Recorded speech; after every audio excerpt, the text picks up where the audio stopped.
ஒரு கார்த்திகை மாத கருக்கிருட்டு. செங்கல்பட்டிலிருந்து படப்பிடிப்பை முடித்துக்கொண்டு எம்ஜிஆர் அவர்கள் நடுநிசி 12 மணி வாக்கில் காரில் வந்து கொண்டிருக்கிறார். கண் விழித்தவாறே தனது காரில் எம்ஜிஆர் அவர்கள் வந்து கொண்டிருந்த பொழுது வழியில் போலீஸ் உடையில் நின்ற ஒருவரை பார்க்கிறார். எம்ஜிஆர் அவர்களின் கார் அவரை கடந்து செல்கின்ற போது எம்ஜிஆர் அவர்களின் நெஞ்சில் பொறி தட்டுகிறது. ஆள் நடமாட்டமே இல்லாத இந்த அர்த்த ராத்திரியில் அந்த போலீஸ்காரர் பஸ்ஸுக்காக காத்து நிற்கிறார் என்பதை எம்ஜிஆர் அவர்கள் புரிந்து கொள்கிறார். உடனே தனது டிரைவரிடம் காரை நிறுத்த சொல்கிறார் எம்ஜிஆர். கார் பின்னோக்கி வருகிறது. போலீஸ்காரரின் அருகில் காரை நிறுத்தி கதவை திறந்து ஏறுங்கள், எங்கே போக வேண்டும் என்கிறார் எம்ஜிஆர். பரவாயில்லை, நான் பஸ்ஸிலே வந்து விடுகிறேன் என்கிறார் அந்த போலீஸ்காரர். நேரமாகிவிட்டது, இனி இந்த ரூட்டில் பஸ் கிடையாது, ஏறிக்கொள்ளுங்கள் என்று எம்ஜிஆர் அவர்கள் வலுக்கட்டாயம் செய்ய போலீஸ்காரர் வேண்டா வெறுப்பாக ஏறுகிறார். காரின் உள்ளே லைட் போட்டு சாப்பிட்டீங்களா என்று கேட்டுக்கொண்டே தனது சீட்டுக்கு பின்னால் இருந்த பிஸ்கெட் பழங்களை எடுத்து கொடுக்கிறார் எம்ஜிஆர். இப்படி ஓசியில் பயணம் செய்வதே எனக்கு உடன்பாடில்லை. இன்னும் நீங்கள் உண்ண சொல்லி வேறு என்னை இழிவுபடுத்தாதீர்கள் என்று போலீஸ்காரர் மறுக்கிறார். எம்ஜிஆர் அவர்கள் பூரிக்கிறார். இருப்பவனிலிருந்து இல்லாதவன் வரை படித்து பதவியில் இருக்கும் எத்தனையோ பேர் எனக்கு அது வேண்டும் இது வேண்டும் என்று எம்ஜிஆர் அவர்களிடம் வேண்டியதை பெற்று செல்கிறார்கள். ஆனால் சாதாரண பொறுப்பில் இருக்கும் இந்த போலீஸ்காரரின் நேர்மை எம்ஜிஆர் அவர்களை மெய்சிலிர்க்க வைத்துவிட்டது. எம்ஜிஆர் அவர்களின் கார் கத தூரத்தில் வந்து கொண்டிருந்தாலும் காரின் நிறத்தையும் ஒளியையும் மனம் கமலும் ஓடிக்கான் வாசனையையும் வைத்து இது எம்ஜிஆர் அவர்களின் கார் என்றும் கார் சென்ற தடத்தை தொட்டு வணங்குகின்ற அளவுக்கு புகழுடன் திகழ்ந்த நேரம் அது. அரை மணி நேரம் கார் சென்று கொண்டிருக்கிறது. ஆனால் அதுவரை எம்ஜிஆர் அவர்களை பற்றி பெரிதாக போற்றி புகழ்ந்து பேசாமல் அந்த போலீஸ்காரர் வந்ததே புரட்சித் தலைவர் எம்ஜிஆர் அவர்களுக்கு அந்த போலீஸ்காரர் மீது மரியாதையை கூடுதலாக்கியது. நான் தான் எம்ஜிஆர் என்கிறார் எம்ஜிஆர்.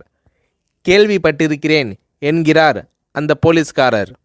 பொன்மனச்செம்மல் எம்ஜிஆர் அவர்களின் முகத்தில் கோபம் இல்லை, பதிலுக்கு பொன்முறுவல் மலர்கிறது. என் படங்களை பார்த்து இருக்கிறீர்களா என்று கேட்கிறார் எம்ஜிஆர்.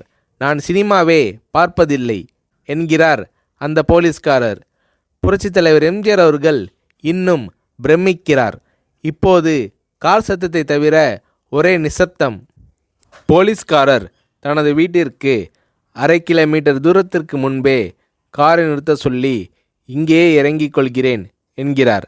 ஏன், நீங்கள் குறிப்பிட்ட அந்த விலாசம் இன்னும் 1/2 கிலோமீட்டர் தூரம் இருக்கிறதே என்கிறார் எம்ஜிஆர்.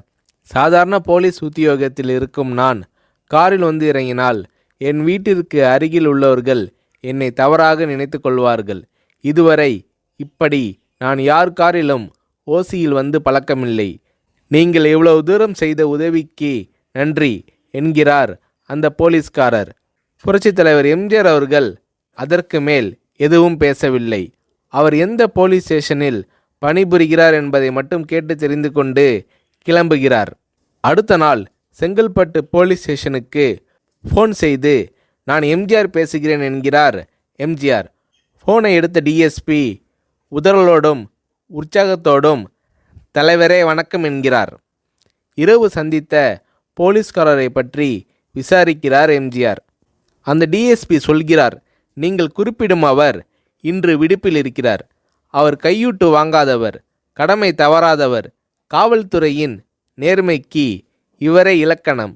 வெற்றிலை பாக்கு, பீடி, சிகரெட் போன்ற போதை வஸ்துக்கள், நாடகம், சினிமா போன்ற பொழுதுபோக்கு அம்சங்களையெல்லாம் இவர் அறியாதவர். கல்யாண வயதில் உள்ள 3 பெண்களையும் கரை சேர்க்க முடியாமல் கஷ்டத்தில் இருக்கிறார் என்கின்ற விபரம் டிஎஸ்பியால் எம்ஜிஆர் அவர்களுக்கு சொல்லப்படுகிறது. அவரை நாளை என் தோட்டத்திற்கு வர சொல்லுங்கள் என்கிறார் எம்ஜிஆர்.